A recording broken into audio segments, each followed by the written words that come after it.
حضرت عارف کھڑی اور حضرت دمڑی والی سرکار سے اگر محبت رکھتے ہیں نا تو کام وہ کریں جن سے انہیں خوشی ہو. اور انہیں کس چیز سے خوشی ہے؟ بکسوں میں پیسے ڈالنے سے خوشی ہے؟ کہ انہیں مزار میں کچھ چیزیں خریدنی ہے؟ نہیں، وہ تو جنت کے باغوں میں بیٹھے ہوئے ہیں، انہیں آپ کی دولت کی میرے چڑھاوے کی قطعاً ضرورت. لیکن اگر انہی کی ایصال ثواب کے لیے کسی غریب کی بچی کی شادی کروا دیں، کتنے وہ خوش ہوں گے؟ کبھی غور فرمائیں. انہی کے ایصال ثواب کے لیے کسی غریب کو رکشہ لے کے دے دیں، جب تک وہ غریب رکشہ چلاتا رہے گا اللہ آپ کو بھی ثواب دے گا، اللہ سرکار دمڑی والے کو بھی جو ہے وہ ثواب پہنچاتا رہے گا.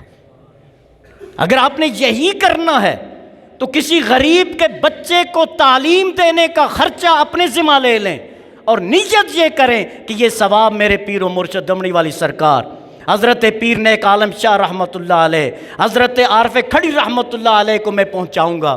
مجھے بتائیے یہ زیادہ اچھا سودا ہے یا جو ہم بکرے لے کے پہنچ جاتے ہیں؟ اور میں اکثر عرض کرتا رہتا ہوں کہ ایک بکرا وہاں لاکھوں میں پہنچ جاتا ہے، لاکھوں روپے میں. اور یہ میں بھی جانتا ہوں اور آپ بھی جانتے ہیں. وہ جو باہر دربار پہ جا کے وہ ان کے جو کسائی ہیں ان کے حوالے کر کے آپ آتے ہیں، آپ دربار کے احاطے سے باہر نہیں آتے، بکرا اپنی جگہ پہ مڑ کے کھڑا ہو جاتا ہے. آپ اپنے گھر نہیں پہنچتے اس وقت تک 4 لوگ اسے ایک بکرے کو باری باری خرید چکے ہوتے ہیں. اور ہم جانتے ہیں ہمارا تعلق عارف کھڑی سے ہے، ہمارا تعلق پیر شاہ غازی رحمۃ اللہ علیہ سے ہے، ہمارا تعلق حضرت پیر سید محمد نیک عالم شاہ رحمۃ اللہ تعالی علیہ سے ہے. تو پھر ہمیں وہ کام کرنا چاہیے جس پر وہ خوش ہوں. اور میں گارنٹیڈ بات عرض کر رہا ہوں، ہمارے اور آپ کے اس عمل سے یہ حضرات خوش نہیں ہیں. کیا یہ جتنا پیسہ ان درباروں پہ جا رہا ہے، آپ نہیں سمجھتے کہ انٹرنیشنل یونیورسٹی بننی چاہیے تھی وہاں، اسلامک انٹرنیشنل یونیورسٹی؟ کم پیسہ ہے، کیوں نہیں بنی؟ جگہ کم ہے، آپ جانتے ہیں جگہ بھی بہت ہے. وہاں تو جو پارکنگ کا ٹکٹ ہے میرا خیال ہے لاکھوں، اگر کروڑوں نہیں تو لاکھوں روپیہ تو وہ ہے جو ہے وہ پر ویک یا پر منتھ. کسی نے پوچھا جا کے کدھر جا رہا ہے؟ تو حضرات محترم، ولی جو ہے ان کے مین 2 کام ہیں، ایک وہ صاحب ایمان ہوتے ہیں اور دوسرا وہ صاحب تقوی ہوتے ہیں.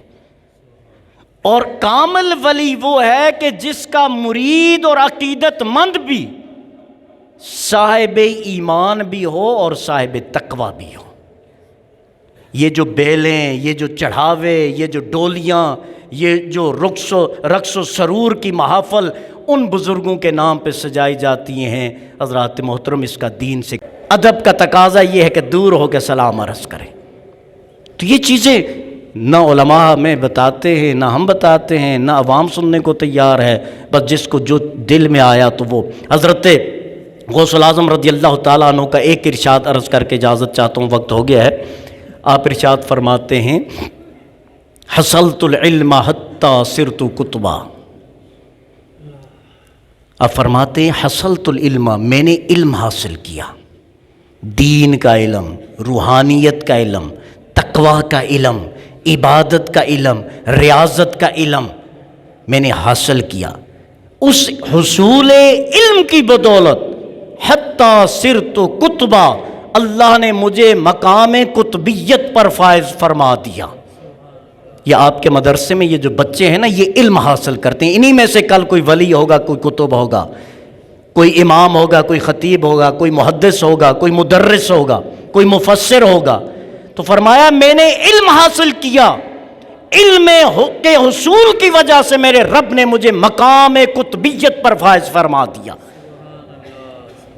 اب مجھے بتائیے ان مدرسوں کی خدمت کرنی چاہیے یا وہاں جا کے جو ہے سیاسی لوگوں کے اور اسٹیبلشمنٹ کے ہاتھوں میں بکرے تھما کے اور پیسے جو ہے وہ تھما کے آ جانا چاہیے؟ تو میرا خیال ہے آپ بھی کہیں گے کہ نہیں، ان مدرسوں کی خدمت کرنی چاہیے. میں نے علم حاصل کیا یہاں تک کہ میں مقام قطبیت پر فائز ہو گیا. وَنِلْتُ السَّعْدَ مِن مَوْلَى الْمَوَالِي، اور میں نے آقاؤں کے آقا اللہ رب العزت سے میں نے سعادت حاصل کی، نیک بختی حاصل کی، بخت حاصل کیے، مقدر حاصل کیا اپنے رب سے۔ اور پھر جب اللہ کی طرف سے سعادت مل گئی اور علم نافع مل گیا، پھر اپنا مقام ارشاد فرمایا، نظرت الی بلاد اللہ جمع، میں اللہ کی ساری کائنات کو دیکھ سکتا ہوں، کخردلۃ علی حکم اتصالی، جس طرح میری ہتھیلی پر رائی کا دانہ ہونا، اس دانے کو جتنی آسانی سے میں دیکھ سکتا ہوں، اس طرح اللہ کی کائنات کو میں دیکھ سکتا ہوں۔ اور یہ ویسی بات نہیں ہے، آقا صلی اللہ علیہ وسلم ارشاد فرمایا، اتقوا من فراست المومن، مومن کی فراست سے بچو، فإنہ ینظر بنور اللہ، کیونکہ وہ اللہ کے نور سے دیکھتا ہے۔ اور جب بندہ اللہ کے نور سے دیکھتا ہے تو کوئی چیز پوشیدہ